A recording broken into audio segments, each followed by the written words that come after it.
శ్రీ గురుచరిత్ర అధ్యాయం 2. శ్రీ గణేశాయ నమః. శ్రీ సరస్వత్యై నమః. శ్రీ గురుభ్యో నమః. ప్రస్తావన. గురుచరిత్ర పారాయణ వలన శుద్ధులైన ముముక్షువులకు ఒక వంక సద్గురు దర్శనాభిలాష, మరొక వంక విషయాలపై నిరపేక్ష తీవ్రమవుతాయి. అప్పుడు మొదట స్వప్నములోను, తరువాత ప్రత్యక్షంగాను గురుదర్శనము లభిస్తుంది. ఆ గురువు కూడా అనన్య గురుభక్తి చేత జీవన్ముక్తుడై ఉంటాడు. అట్టి సద్గురువు తారసిల్లినప్పుడు మన హృదయం ఆయనను నిస్సందేహంగా గుర్తిస్తుంది. వేరు నిదర్శనాలు అవసరం లేకనే కేవలం దర్శన మాత్రం చేతనే శాంతి, ఆనందాలు కలుగుతాయి. అటుపైన వారి పట్ల మనకు కలిగిన భావాన్ని నిశ్చలంగా నిలుపుకోవాలి. అందుకు కూడా వారి లీలలు, చరిత్ర పారాయణ, చింతనలే సాధనాలు. అంతటి పూర్ణగురుని తెలిపే అనన్య గురుభక్తుడు లభించడం కూడా మన జీవిత ఆకాశంలో ఉదయిస్తున్న గురుకృపకు చిహ్నమే. అంటే గురుచరిత్ర పారాయణ చేసే అవకాశం కూడా ఇటిదేనన్నమాట. ఈ అధ్యాయంలోని గురుసేవ వృత్తాంతం కల్పితం కాదు. శ్రీ షిరిడి సాయినాథుని గురుసేవ అక్షరాల అలానే ఉండడం గమనార్హం. సద్గురు సేవ అనుగ్రహం వలన సత్శిష్యుడు క్షణంలో వేదాంగ పారంగతుడు అవ్వచ్చని, అతనికి సకల సిద్ధులు ప్రాప్తిస్తాయని పతంజలి మొదలగు మహర్షులు వ్రాసిన యోగశాస్త్ర గ్రంథాలు, శ్రీ గురుగీత కూడా చెబుతున్నాయి. శ్రీ అక్కలకోట స్వామి, తాజుద్దీన్ బాబా మొదలగు వారి చరిత్రలో కూడా ఇందుకెన్నో తార్కాణాలు చూడవచ్చు. కథారంభం. స్వప్నంలో జడలో విభూతి, పులితోలు ధరించి దర్శనమిచ్చిన ఆ మూర్తి నామధారకుని మనస్సుపై చెరగరాని ముద్ర వేసుకున్నది. ఆయనను ప్రత్యక్షంగా దర్శించాలన్న ఆవేదన అతనిలో తీవ్రమైంది. అతడు కొద్ది దూరం వెళ్ళేసరికి ఒకచోట కృపాకరుడు, ద్వంద్వాతీతుడు అయిన ఒక యోగి పుంగవుడు కనిపించాడు. ఆయన పీతాంబరము, దానిపై పులిచర్మము, దేహమంతటా విభూతి, జడలు ధరించి ఉన్నాడు. ఆయన సాక్షాత్తు అతనికి స్వప్నంలో కనిపించిన యోగియే. ఆయన దర్శనముతో నామధారకుడికి రోమాంచితమై, కంఠం గద్గదమై, కన్నులు ఆనందబాష్పాలతో నిండాయి. అతడు పారవస్యంతో నమస్కరించి, స్వామి, నేను శ్రీ గురుని దర్శనం కోసం తపించి అది లభించకుంటే మరణించాలనుకున్నాను. కానీ స్వప్నంలో మీ దర్శనం అవగానే నా హృదయంలో సంతోషం ఉప్పొంగింది. కనుక నా దుఃఖం పోగొట్టగలవారు మీరేనని స్పష్టమయ్యింది. స్వామి, నాకు తల్లి, తండ్రి, భయహారకుడు, పోషకుడు, ఆచార్యుడు అన్నీ మీరే. వేరు దిక్కు లేదు. నా అదృష్టం వలన మీ దర్శనమయ్యింది. మానవులకు సిరి సంపదలు ఉన్నప్పుడు మాత్రమే బంధుమిత్రులు దగ్గరవుతారు. ఆపత్సమయంలో అందరూ వదిలిపెడతారు. సజ్జనులు మాత్రమే అట్టి సమయంలో ఆదరిస్తారు. ఇంతటి కష్ట పరిస్థితుల్లో నాకు మీరు లభించారు. యోగీశ్వర, అజ్ఞానమనే చీకటిని నశింపచేయగల జ్ఞానజ్యోతి స్వరూపులు మీరు. నా పేరు నామధారక శర్మ. తమ పేరేమి? ఎక్కడి నుండి వస్తున్నారు? ఎక్కడికి వెళ్తున్నారు అని అడిగాడు. ఆ యోగి ఇలా చెప్పారు. నాయనా, ఎవరి భక్తులు తప్పక ముక్తిని పొంది తీరుతారో, ఎవరిని యోగులు కూడా ధ్యానిస్తారో అట్టి త్రిమూర్తి అవతారమైన శ్రీ నృసింహ సరస్వతి స్వామి శిష్యుణ్ణి నేను. ఆయనయే సద్గురువు. తనను ఆశ్రయించిన వారికి సకల సంపదలు, సౌఖ్యాలు అనుగ్రహిస్తారు. నన్ను సిద్ధుడంటారు. లోకానుగ్రహార్థము భూలోక స్వరలోకాల్లో తీర్థయాత్రలు చేస్తుంటాను. నామధారకుడు, స్వామి, శ్రీ నృసింహ సరస్వతి స్వామి మహిమ గురించి ఎందరో చెప్పగా విన్నాను.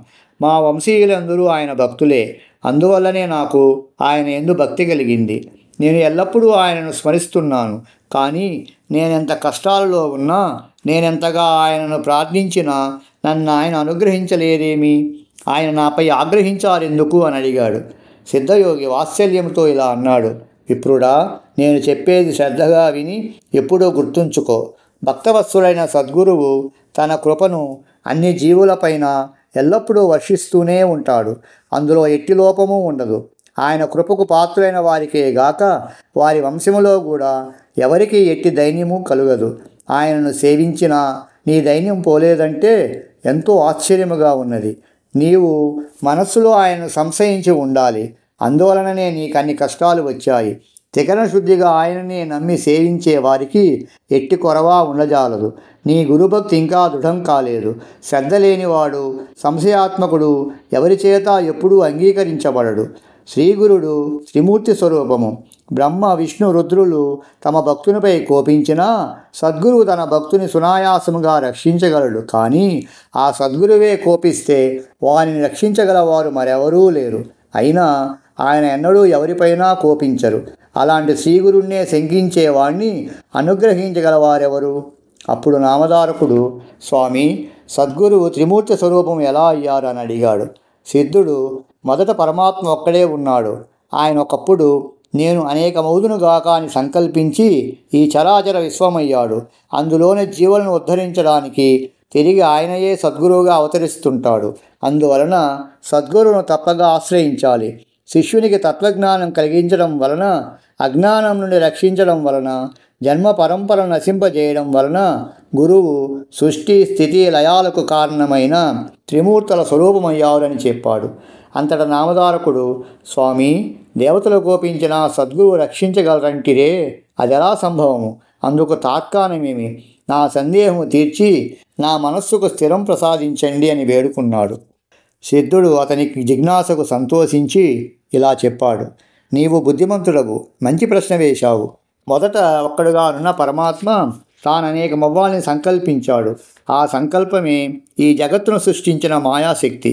మొదట ఆ నారాయణుని నాభి నుండి ఒక కమలము, దాని నుండి బ్రహ్మ పుట్టారు. అతడు శ్రీ మహావిష్ణువు యొక్క ఆజ్ఞను అనుసరించి ఆయన నుండి వెలువడిన వేదాల్లో వివరించబడిన రీతిన విశ్వమంతటిని సృష్టించాడు. మొదట ఆయన బ్రహ్మనిష్ఠులైన సనక, సనందన, సనత్కుమార, సనత్సుజాతులను, తర్వాత ప్రజాపతులైన మరీచి, అత్రి, అంగీరస, పులహ, పులస్య, క్రతు, వశిష్ఠులను సృష్టించాడు. తరువాత ముల్లోకాలను, దేవతలను, నానా విధములైన జీవరాశిని, మానవులను సృష్టించాడు. వారి వారి పూర్వ జన్మ సంస్కారములను అనుసరించి ఉత్తమమైన వర్ణాశ్రమ ధర్మాలను ఏర్పరిచాడు. అలాగే 4 యుగాలను సృష్టించి క్రమ పద్ధతిని వాటిని భూమిపై ప్రవర్తింపజేశాడు. మొదటగా ఆయన సత్యమే ఆకారముగా కలిగి యజ్ఞోపవీతము, ఆభరణాలు ధరించియున్న కృతయుగాన్ని భూలోకంలో 17,28,000 సంవత్సరములు ప్రవర్తించి రమ్మని ఆదేశించాడు. జ్ఞానవైరాగ్యాలు ఈ కృతయుగ లక్షణాలు. అది పూర్తయ్యాక ఆయన దృఢమైన శరీరం కలిగి ఉండి చేతిలో యజ్ఞ సామగ్రి ధరించిన శ్వేతాయుగాన్ని పిలిచి భూమిపై 12,96,000 సంవత్సరములు తన ధర్మాన్ని ప్రవర్తింపజేయమని ఆదేశించాడు. అందుకే ఆ యుగంలో అందరూ ధర్మశాస్త్రం ఎరిగి యజ్ఞయాగాలు అనుష్ఠించారు. అటు తరువాత బ్రహ్మ ఖడ్గము, మంచము కోడు, ధనుర్బాణాలు ధరించిన ద్వాపర యుగాన్ని పిలిచి భూమిపై 8,64,000 సంవత్సరములు తన ధర్మాన్ని ప్రవర్తింపజేయమని ఆదేశించాడు. అందుకే ఆ యుగంలో శాంతి, ఉగ్రత్వము, దయా, కాఠిన్యము మొదలగు పరస్పర విరుద్ధములైన గుణాలతో మానవులు జీవించారు. అటు తర్వాత బ్రహ్మదేవుడు కలిపురుషుని పిలిచాడు. ఈ కలిపురుషుడు మలినుడు. తగవులంటే అతడికెంతో ఇష్టము. కలి అంటేనే తగవు అని అర్థము. అతడు క్రూరుడు, వైరాగ్యమే లేనివాడు, పవిత్రత అంటేనే గిట్టనివాడు.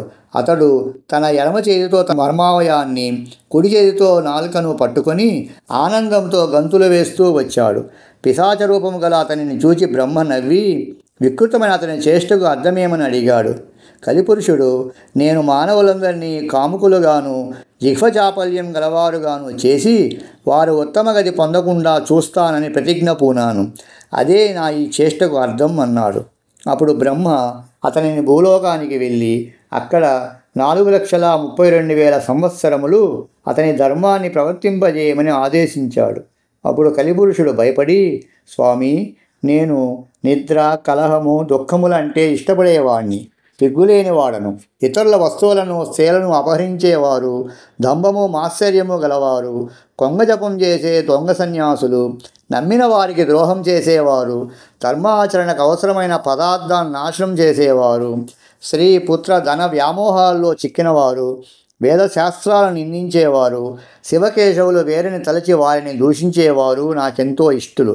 పుణ్యకార్యాలు చేసేవారు, ధర్మాన్ని పాటించేవారు నాకు శత్రువులు. ఎందరో ధర్మపరులున్న భూలోకానికి నేనెలా వెళ్ళగలను? బ్రహ్మజ్ఞానులను, భక్తులను, చిత్తశుద్ధితో జపధ్యానాలు చేసే వారిని చూస్తేనే భయంతో నాకు వణుకు పుడుతుంది అన్నాడు. అప్పుడు బ్రహ్మ, కలి, నీవు భూలోకంలో ధర్మమాచరించే వారిని విడిచిపెట్టి తదితరుల్లోని అధర్మాన్ని అనుసరించి వారిని లోబరుచుకొని నీ ధర్మాన్ని ప్రవర్తింపజేయి. శివకేశవులు ఒక్కరేనని తెలిసి పూజించేవారిని, తల్లి తండ్రి గురువులను సేవించేవారిని, కాశీలో నివసించేవారిని, గోవు తులసి మొదలగు వాటిని పూజించేవారిని, వేద శాస్త్ర పురాణ స్మృతులను ఆసక్తితో విని వివేకము పొంది ధర్మమాచరించే వారిని నీవు బాధించవద్దు. ప్రత్యేకించి గురుసేవ యందు దీక్ష వహించిన వారిని, గురుభక్తులను నీవేమీ చేయలేవు. నీవు వారిని బాధించవద్దు. భూలోకంలో మిగిలిన వారందరూ నీవక్కడ ప్రవేశించగానే నీకు లోబడి ప్రవర్తించగలరు అని చెప్పాడు. కలిపురుషుడు, స్వామి, గురువంటే ఎవరు? అతని గురించి మీరు ప్రత్యేకించి చెబుతున్నారే, అతని గొప్పతనమేమిటి అని అడిగాడు. బ్రహ్మ ఇలా చెప్పాడు. గురువు త్రిమూర్తుల స్వరూపము. ఆయనయే బ్రహ్మ, విష్ణువు, మహేశ్వరుడు. అందువలన గురువు సంప్రీతుడైతే త్రిమూర్తులు తృప్తి చెందుతారు. గురువు కోపించినా వారిని ఆ త్రిమూర్తులలో ఏ ఒక్కరూ రక్షించలేరు. గురువు తన శిష్యునికి తత్వం ఉపదేశించి పాపము నశింపజేసి అతని యందు బ్రహ్మజ్ఞానం కలిగించి అతనిని శాశ్వతంగా దుఃఖం నుండి తరింపజేస్తాడు. అలానే గురువు సంప్రీతుడైతే త్రిమూర్తులు సంప్రీతులవుతారు. కానీ త్రిమూర్తుల్లో ఏ ఒక్కరు సంప్రీతులైనా గురువు సంప్రీతుడు కాకపోవచ్చు. కనుక ఎవడు శాస్త్రానుసారము గురువును సేవించి ఆయన ప్రీతికి పాత్రుడవుతాడో అట్టి శిష్యుడు తానే బ్రహ్మ అవుతాడు. అతనికి తీర్థయాత్రలు, వ్రతాలు, తపస్సు చేసిన ఫలితమంతా గురుసేవ వల్లనే లభిస్తుంది. గురువు వల్లనే శిష్యునికి వర్ణాశ్రమ ధర్మాలు, సదాచారము, సదసద్వివేకము, కర్మాచరణ, భక్తి, వైరాగ్యము, ముక్తి కూడా లభిస్తాయి. గురువు లేనిదే మోక్షం లభించదు. కారణం, గురువు లేనిదే శాస్త్రశ్రవణము, తత్వశ్రవణము లభించవు. అవి లభించకుంటే మానవులకు నీ వలన భయము తప్పదు. శాస్త్రాలు స్వయంగా చదువుకుంటే అర్థమయ్యేవి కావు. శాస్త్రాలను సార్థకమైన రీతిన వివరించడం సద్గురువుకు మాత్రమే సాధ్యము. అందుకే ఆయన జ్ఞానజ్యోతి స్వరూపము. సద్గురు సేవ వలన సర్వము సిద్ధిస్తుంది. అందుకు తార్కాణం చెబుతాను విను. పూర్వం గోదావరి తీరంలో అంగీరస మహర్షి ఆశ్రమంలో అనేక మంది సద్బ్రాహ్మణులు, వ్రతదీక్ష పూనినవారు, తపస్సులు ఉండేవారు. వారిలో పైలుని కుమారుడు వేదధర్ముడనే ముని ఉండేవారు. ఆయనకెందరో శిష్యులుండేవారు. ఒకసారి ఆయన తన శిష్యుల భక్తి శ్రద్ధలను పరీక్షించదలచి అందరినీ పిలిచి ఇలా అన్నారు. నా పూర్వజన్మ పాపాలలో ఎక్కువ భాగం ఈ జన్మలో తపస్సుతో నశింపజేసుకున్నాను. మిగిలి ఉన్న కొంచెము అనుభవిస్తే గానీ తీరదు. ఒకవేళ దానిని నా తపశ్శక్తితో పోగొట్టుకున్నా అది నా మోక్షానికి విఘ్నం కలిగిస్తుంది. అందువలన నేను సర్వపాపహరమైన కాశీనగరానికి వెళ్ళి ఆ కర్మశేషం అనుభవించి దాన్ని నశింపజేసుకుంటాను. అక్కడ నా పూర్వ పాపాన్ని అనుసరించి గలత్ కుష్ఠరోగిని, కుంటివాడిని, గుడ్డివాడిని అయి 21 సంవత్సరముల కర్మఫలం అనుభవిస్తాను. అంతకాలము అక్కడ నాకు తోడుగా ఉండి సేవ చేయగలవారు మీలో ఎవరున్నారు? గురుసేవలో లోపం వస్తే ఏమి ప్రమాదమోనన్న భయంతో శిష్యులంతా మౌనం వహించారు. దీపకుడనే శిష్యుడు ఆయనకు నమస్కరించి, స్వామి, మోక్షానికి విఘ్నం కలిగించే పాపశేషం ఉంచుకోరాదు. కానీ మీరు అనుమతిస్తే మీ బదులు ఆ పాపం నేనే అనుభవించి మీకు సేవ చేస్తాను, అనుగ్రహించండి అని విన్నవించుకున్నాడు. అప్పుడు ఆ గురువు సంతోషించి, ఈ పాపం నేను అనుభవించవలసిందే, వేరొకరు అనుభవిస్తే తీరదు. రోగి కంటే అతనికి సేవ చేసేవారి కష్టమే ఎక్కువ. అందుకు ఇష్టమైతే నీవు నాతో కూడా రావచ్చు అన్నారు. దీపకుడు అంగీకరించి గురువును కాశీకి తీసుకువెళ్ళాడు. అక్కడ వేదధర్ముడు మణికర్ణికా ఘట్టంలో స్నానం చేసి మణికర్ణికకు నమస్కరించి విశ్వనాథుని పూజించాడు. అటు తర్వాత కంబలాశ్వతర ప్రదేశములో దీపకుడు నిర్మించిన కుటీరములో నివసించసాగాడు. వెంటనే ఆయనకు గలత్ కుష్ఠరోగము, కుంటితనము, గుడ్డితనము వచ్చాయి. ఆయన శరీరమంతా కుష్ఠరోగంతో కుళ్ళిపోయి పురుగులు పడి దుర్వాసన కొట్టసాగింది. దానికి తోడు మతిస్థిమితము కూడా తప్పింది. సహజంగా ఎంతో ప్రేమమూర్తి అయిన ఆ ముని ఎంతో క్రూరంగా ప్రవర్తించసాగాడు. దీపకుడు మాత్రం తన గురువు సాక్షాత్తు విశ్వనాథుడని విశ్వసించి నిత్యము ఆయన శరీరము శుభ్రం చేసి సర్వోపచారాలతో పూజ చేసి అన్నం తెచ్చిపెడుతుండేవాడు. ఆ ముని మాత్రం అతనిని ఎన్నో రీతిలో బాధిస్తుండేవాడు. అతడు మంచి అన్నం తెచ్చినా కూడా కొంచెమే తెచ్చాడని కోపించి ముని దానిని నేలపై విసిరి కొట్టేవారు. దీపకుడు ఎక్కువగా భోజనం తెచ్చినప్పుడు ఆయన దానిని రుచి చూచి బాగాలేదని విసిరికొట్టి రుచికరమైన భోజనం తెచ్చిపెట్టమని వేధించేవారు. ఒక్కొక్కప్పుడు ప్రేమతో, అబ్బాయి, నీవు ఉత్తమ శిష్యుడివి, నా కోసం నీవెంత కష్టపడుతున్నావు అని లాలించేవారు. కానీ మరుక్షణమే కోపించి, దుర్మార్గుడా, నీవు నన్నెంతో పీడిస్తున్నావు, నీవు వెళ్ళిపో, నా శరీరంలో దుర్వాసన పోయేలా కడగడం లేదు, అందువలన ఈగలు నన్ను కుడుతున్నాయి, తోలకుండా చూస్తావేమి అని కసురుతాడు. దీపకుడు ఆ పని చేయబోతే ఆయన, దుష్టుడా, ఆకలితో నా ప్రాణం పోతున్నది, ఇంకా భిక్షకు పోయి అన్నం తీసుకురాలేదేమి అని తిట్టేవారు, కొట్టేవారు. దీపకుడు మాత్రం కొంచెం కూడా చలించలేదు. పాపము ఎక్కువగా ఉన్నవారికి కష్టాలతో పాటు దుష్టత్వం కూడా కలుగుతుందని తెలుసుకొని దీపకుడు గురువును భక్తితో సేవిస్తున్నాడు. గురువే సకల దేవతా స్వరూపమని నమ్మిన అతడు కాశీక్షేత్ర యాత్ర కూడా చేయక, అతడి దేవతలను కూడా దర్శించక గురుసేవలోనే లీనమయ్యాడు. అతడెవరితోనూ మాట్లాడేవాడు కాదు, తన శరీరానికి కావలసిన పనులు కూడా చేసుకునేవాడు కాదు. ఒకనాడు కాశీ విశ్వనాథుడు అతని గురుభక్తికి మెచ్చి దర్శనమిచ్చి వరం కోరుకోమన్నాడు. అతడు తన గురుదేవుని అనుజ్ఞ లేకుండా ఎట్టి వరము కోరలేనన్నాడు. తన గురువు వద్దకు వెళ్ళి వారి వ్యాధి తగ్గేలా తాను వరం కోరడం ఆయనకు ఇష్టమేనా అని వేదధర్ముణ్ణి విచారించాడు. అప్పుడు ఆయన, ఏమిరా, నా సేవ చేయడం నీకంత కష్టంగా ఉందా? నా కోసం నీ వెట్టి వరము కోరనక్కర్లేదు. వరం వలన ఈ రోగం పోగొట్టుకుంటే దానిని మరొక జన్మలో అనుభవించవలసి వస్తుందని శాస్త్రం చెబుతోంది. కనుక నేను ఈ జన్మలోనే ఈ పాపం అనుభవించి నా మోక్షానికి ఆటంకం తొలగించుకుంటాను అని చెప్పారు. కాశీ విశ్వనాథుడు దీపకుని ద్వారా ఆ విషయం తెలుసుకుని నిర్వాణ మండపానికి వచ్చి దేవతలందరి సమక్షంలో ఆశ్చర్యంతో ఆ విషయం విష్ణుమూర్తితో చెప్పాడు. విష్ణుమూర్తి ఆనందించి ఆ గురు శిష్యులను చూడడానికి వెళ్ళాడు. ఆయనను చూడగానే దీపకుడు నమస్కరించి, స్వామి, వరాలు కోరి మీకోసం తపస్సు చేస్తున్న వారిని ఉపేక్షించి మిమ్మల్ని ఎన్నడూ సేవించని నాకు దర్శనమిచ్చారేమి అని అడిగాడు.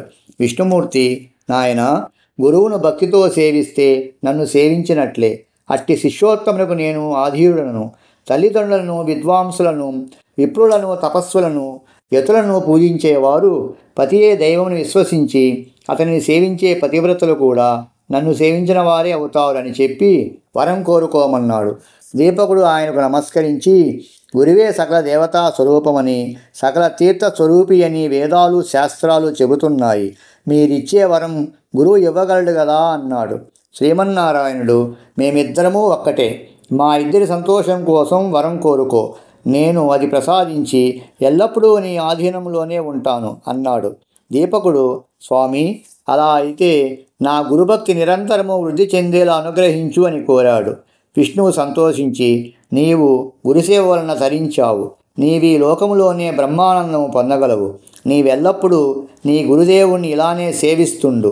వేదము, వేదాంగాలు, వేదాంత వాక్యాల అర్థం తెలుసుకొని గురువే పరమార్థమని, పరబ్రహ్మమని తెలుసుకొని గురువుని ఎవరైతే సేవిస్తారో వారికి దేవతలందరూ వశమవుతారు. నిరంతరము సద్గురువును సేవించేవారు కూడా లోకపూజ్యులే. త్రిమూర్తులమైన మా అనుగ్రహం వల్లనే మానవులకు సద్గురువు లభిస్తారు అని చెప్పి విష్ణువు అంతర్ధానమయ్యాడు. తరువాత దీపకుడి ఈ సంగతి చెప్పకముందే వేదధర్ముడు జరిగినదంతా చెప్పి దీపకుని గురుభక్తికి మెచ్చి, చిరంజీవ, నీవు కాశీలోనే నివసించు. అష్టసిద్ధులు, నవనిధులు నిన్ను సేవిస్తుంటాయి. నిన్ను స్మరించిన వారి కష్టాలు కూడా నశిస్తాయి అని ఆశీర్వదించి వెంటనే ఆరోగ్యవంతుడయ్యాడు.